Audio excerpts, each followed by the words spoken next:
안녕하세요. 귀농귀촌 이야기로요. 오늘은 그 전원주택지를 혹시 구입하셔서 그곳에 주택을 지으시는 분들을 위해서요. 조금 고려될 사항을 설명을 하도록 하겠습니다. 이거는 어디 이 법적인 문제 이런 문제랑 떠나서요. 사실은 집을 짓는 과정에서 나타나는 여러 가지 문제점을 제가 집을 짓는 과정에서 느낀 것들이기 때문에 이런 점들은 한 번쯤은 여러분들이 꼭 살펴보시면서 이렇게 전원주택지를 구입하시면 어떨까라는 생각에 오늘은 그런 점에 대해서 한번 소개를 하도록 하겠습니다. 여러분들이 주택지를 구입하실 때에 다 익숙하게 아시는 얘기지만 맹지 여부를 확인하는 건데요. 이게 부동산 업자는요 대부분 맹지 그러면 이거는 맹지라는 말은 이제 4m 도로와 접해 있지 않은 토지를 얘기하는데요. 조금 떨어져 있어도 이거 아닙니다. 이거는 뭐 깊은 산속이 아닌 이상이요, 이거는 이건 맹지 아니니까 걱정 없습니다. 이건 집 지을 수 있습니다 라고 부동산 업자는 이렇게 얘기하는 경우가 허다합니다. 그런데 여러분들이 지독도를 띄거나 뭐 기타 인터넷상이든 여러가지 지번을 가지고 이게 도로와 접해 있는지를 확인하시는데, 특히 국공유지가 약간 떨어져 있는 경우는 그래도 허가를 내기가 용이한데요. 이게 개인 토지와 연결돼 토지 4m 도로에 내가 구입하려는 땅 그 사이에요. 개인 토지가 있는 경우에는 좀 아주 골치 아픈 일이 벌어집니다. 제가 아는 어떤 분도요, 저희 집에서 뭐 한 3km 정도 떨어져 있는데 그분은 한 800평 정도 토지를 구입하셨는데, 그런데 4m 도로에서 자신의 집까지, 자기가 구입한 토지까지 약 한 1m 정도밖에 떨어져 있지 않은데요. 그 1m가 그 지역에 있는 어떤 주민의 토지였습니다. 그런데 그러다 보면 집을 짓기 위해서는 이분의 동의가 필요한데, 이 동의를 위해서 이분이 찾아가서 설명을 드렸더니, 그러면서 이제 아마 그 땅을 한 1m니까요. 그럼 4m 정도 계산하시면은 한 2평, 2평에서 3평, 기껏해야 뭐 그 정도밖에 안 되는데요. 그 땅을 좀 파시는 게 어떻겠느냐 그랬더니 자기는 팔 수 없다라고 하셔서, 그러면 동의서를 좀 써달라라고 했나 봅니다.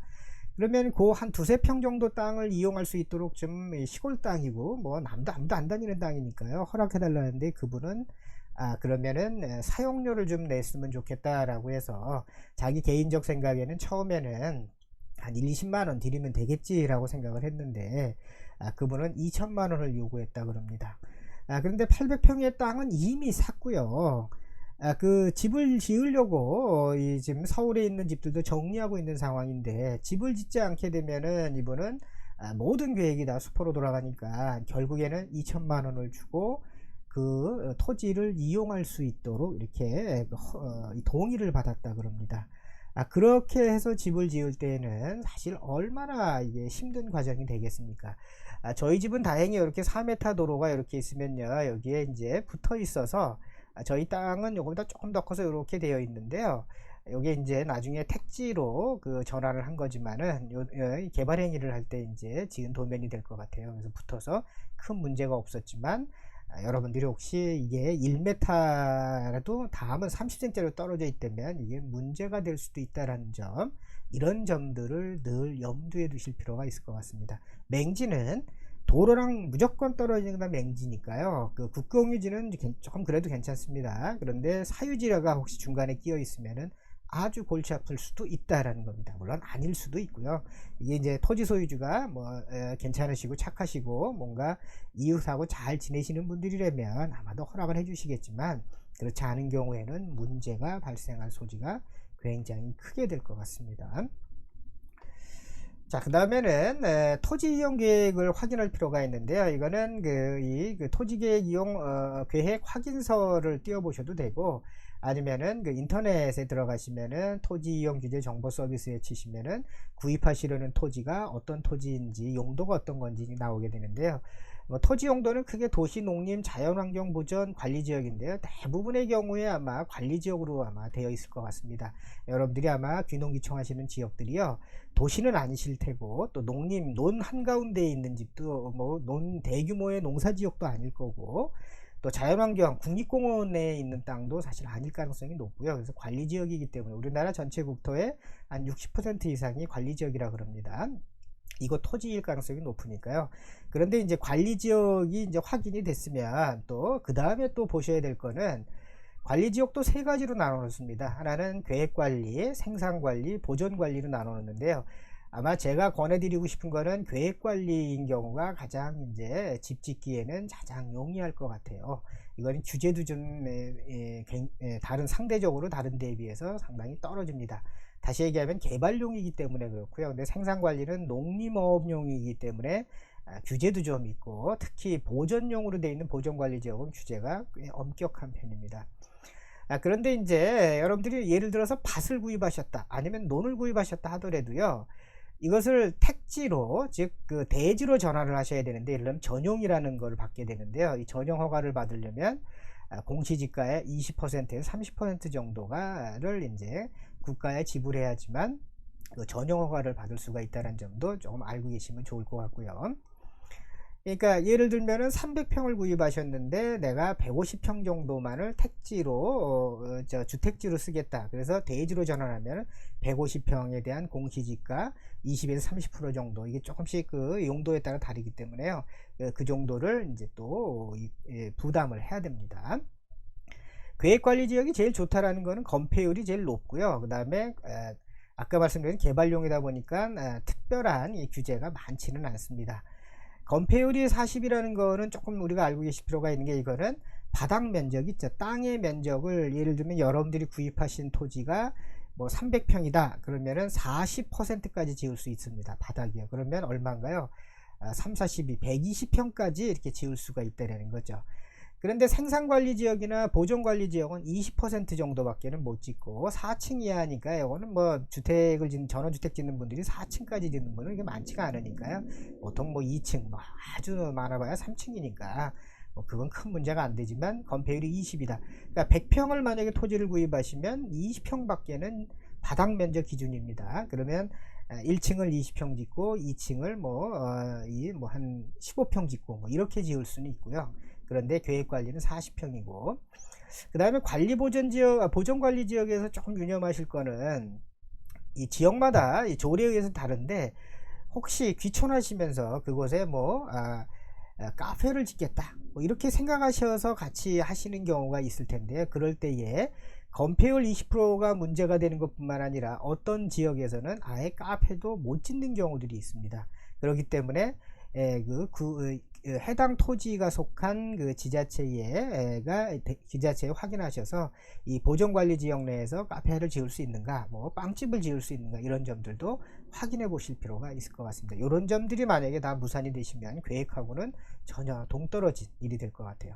예를 들면 저 같은 경우에 포천에 처음에 이 집을 지으려고 했는데, 포천에다가 편의점이 아니라 카페 같은 걸 하나 만들려고 그랬었습니다. 그런데 카페를 만들려다 보니까 그 지역은 아예 카페가 안 된다고 합니다. 그래서 여기는 이제 그냥 그 지역의 토지를 그냥 구입하는 거를 보류를 하고, 그러면 그 다음에는 그냥 그쪽을 관심 밖으로 이제 둘 수밖에 없었습니다.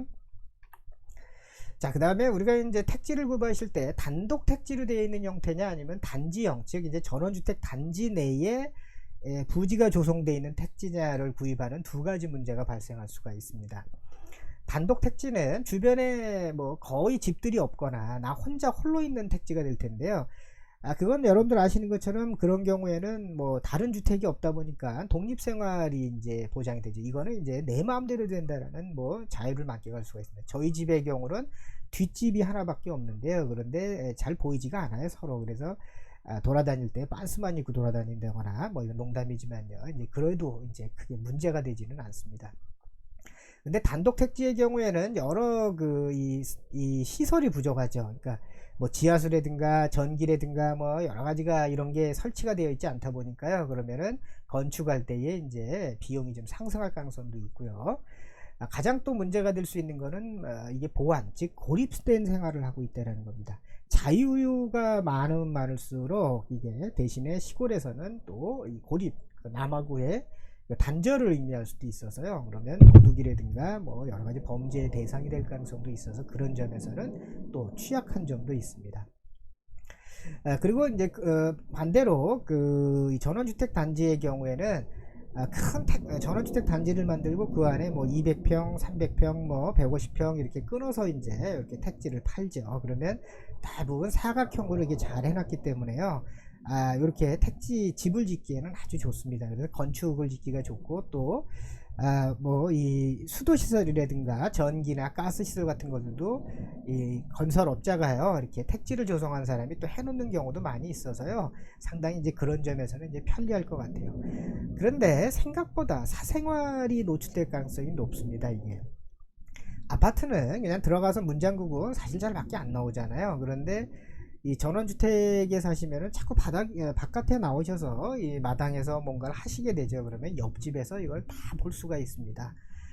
또 하나는 또 제가 이건 뭐 여담이지만 제가 아는 저희 그 근처에 있는 전원주택 단지에 가면 거기에 보시면은 거기에는 한 30호 정도의 전원주택 단지가 있는데 전원주택이 있는데 그런데 그 제일 초입시에요. 입구에 어떤 노인 한 분이야 할머니 한 분이 사시는데 이분이 그 저는 그 이 주택 단지로 들어가는 모든 차들을 이 양반이 아마 좀 한가하시니까 그걸 앉아서 다 보고 계시나 봅니다.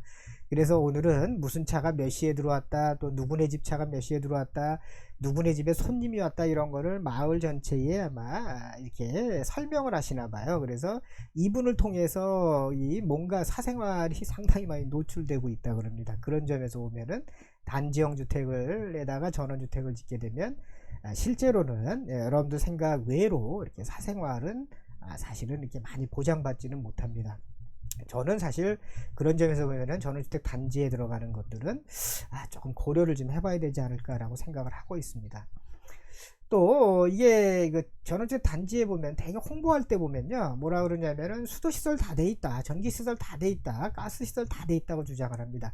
전기나 가스 같은 경우에는 큰 문제가 안 될지 몰라도 지하수 보통 이게 수도가 아니라요 전원주택들을 보면은 좀 동떨어진 곳에 이렇게 택지를 만들어 놓으니까 수도가 아니라 지하수를 개발을 하게 됩니다. 그러면은 그 택지 안에 20가구 정도의 20채 정도 집을 지을 수 있으면 이 개발업자가요 대공이라 그래서 지하 한 80m 정도의 그 큰 관정을 뚫어 가지고 지하수를 개발하는데요. 이게 처음에 몇 집 없을 때는요 그럴 때는 이 혼자서 몇 집을 쓰다 보니까 물 부족 사태가 없지만 그 하나를 가지고 20집이 나눠 쓰게 되면 나중에는 이 물이 부족해집니다. 그래서 서로 싸움도 나게 되고 시에 가가지고 수도 놔달라고 수도 설치해달라고 계속해서 민원을 넣어야 되고 그래서 여러가지 이런 복잡한 문제들이 또 나올 수가 있습니다.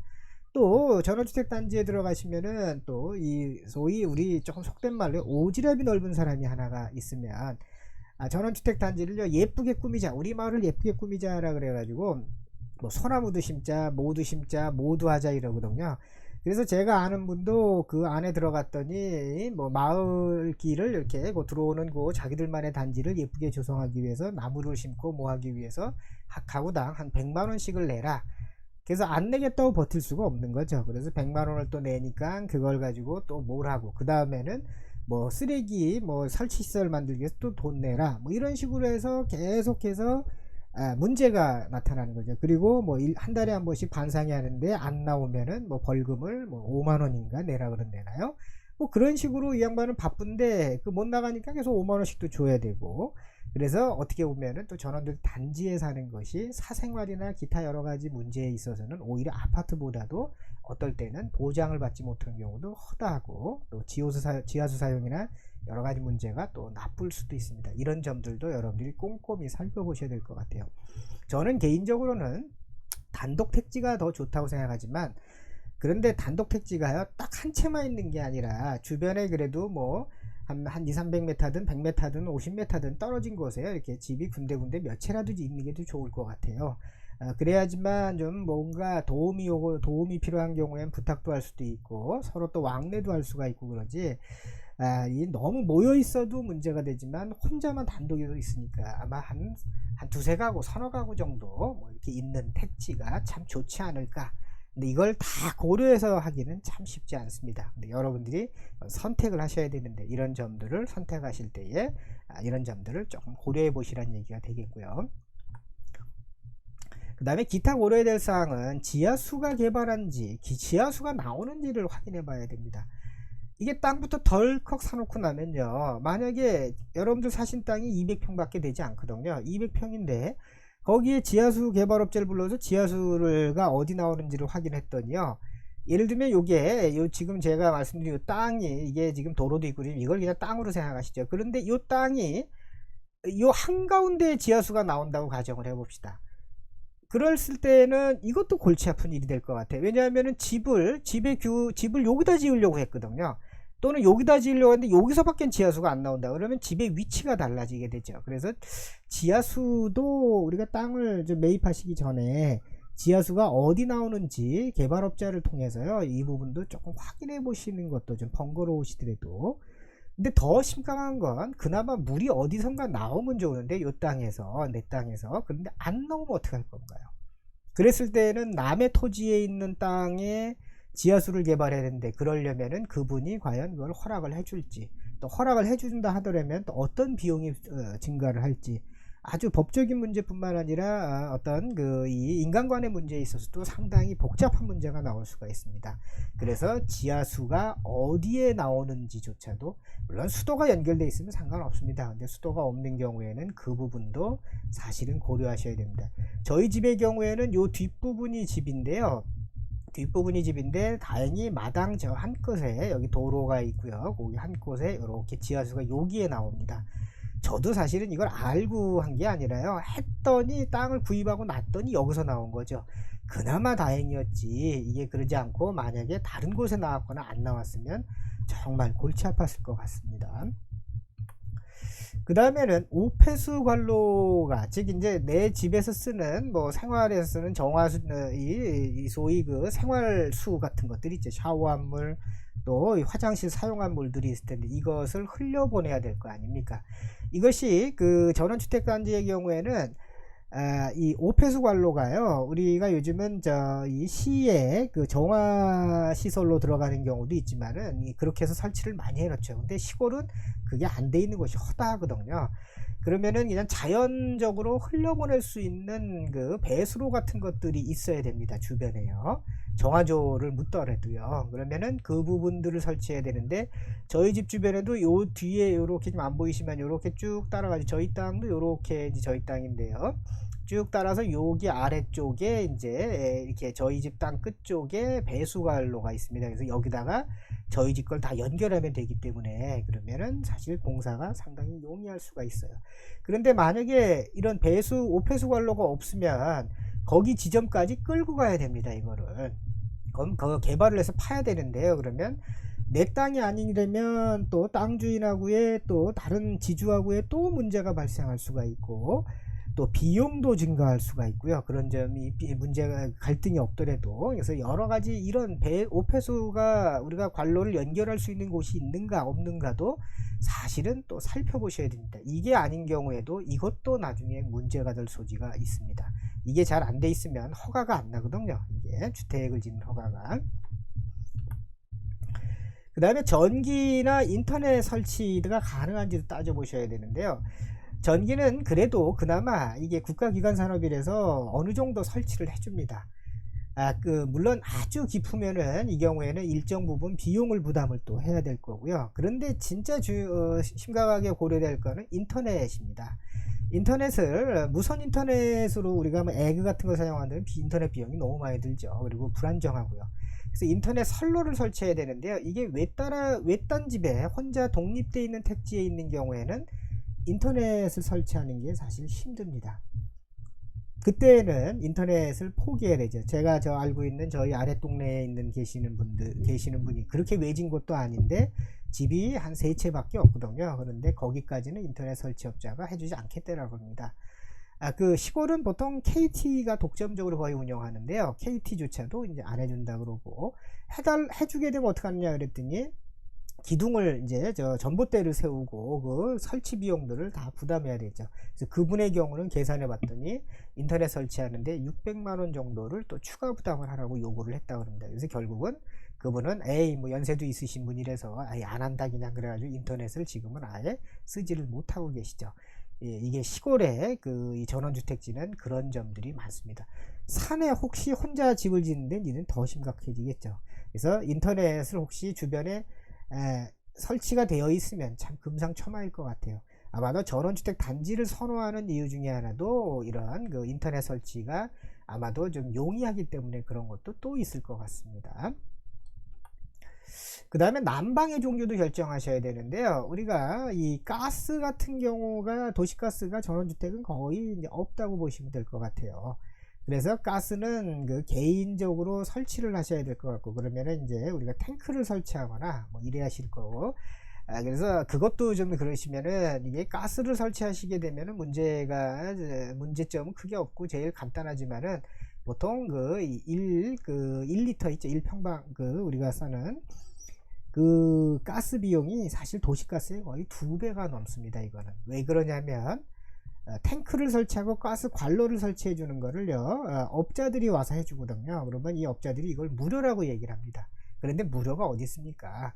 그 설치 비용들 있죠. 이 가스관 설치하고 이런 비용들을 사실 가스비 속에 포함을 시켜서요. 그래서 지난번에 1리터 정도가 얼마냐고 물어봤더니 한 1850원 뭐 1900원 정도 하더라고요. 그런 점에서 굉장히 비쌉니다. 등유는 또 이것도 비싼 편이죠. 그 다음에 전기로 아예 그냥 쓰는 경우도 있는데, 저희는 등유를 설치를 하고 전기를 그냥 태양광을 써서요. 태양광을 한 6kW라 그래서 보통 3kW짜리 두 개를 연결했더니 1년 한 달에 한 650kW가 평균적으로 한 700kW 뭐 그 정도에서 왔다 갔다 하는 것 같아요.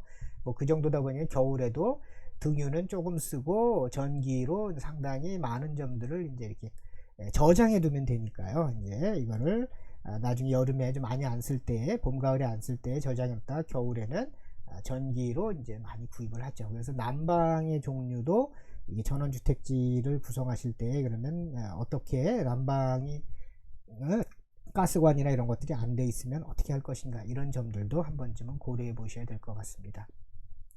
지금 말씀드린 내용 중에서 가장 그 중요한 거는 역시 뭐냐면, 여러분들이 생각하실 거는 사실 다 중요합니다. 근데 이것이 이제 처음에 말씀드린 맹지인가 아닌가는 반드시 확인하시고, 그 다음에 이 지하수 여부도 반드시 정리하셔야 될 것 같고, 그 다음에 오폐수 관로 있죠. 이것도 반드시 확인해 보셔야 될 것 같습니다.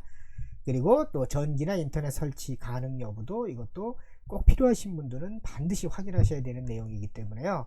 이런 점에 대해서는 사실 부동산 업자는 잘 얘기하지 않습니다. 그래서 여러분들이 이런 점들까지 눈여겨 보셔야지만 나중에 주택을 지으실 때 크게 문제가 발생하지 않을 수 있습니다. 뭐 기타 여러분들이 무슨 뭐 대지를 어떻게 조성하는가 뭐 이런 거는 사실은 어떻게 보면 기계적인 일들이거든요. 이건 뭐 제가 한다기보다는 업자가 오거나 또는 여러분들이 누굴 불러서 그냥 부지 정리하시고 뭐 이러면 되는 일이지만, 아예 불가능한 일들도 있고, 그래서 그런 점들에 대해서는 여러 가지 돈의 문제가 아니라 어떤 인간 간의 복잡한 문제가 발생할 수 있는 부분에 대해서는 늘 염두에 두시면서 먼저 살펴보실 필요가 있을 것 같습니다.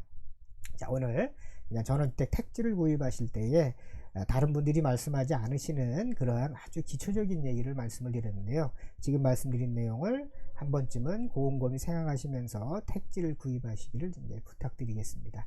자, 오늘 여기까지 말씀드리고, 여러분들도 혹시 전원주택으로 가실 분들은 지을 생각 있으신 분들은 행복한 그런 가정을 꾸릴 수 있도록 첫 단추부터 이런 점들을 꼭 유념해 주시기 바랍니다. 자, 오늘 여기까지 말씀드리겠습니다. 오늘 감사합니다.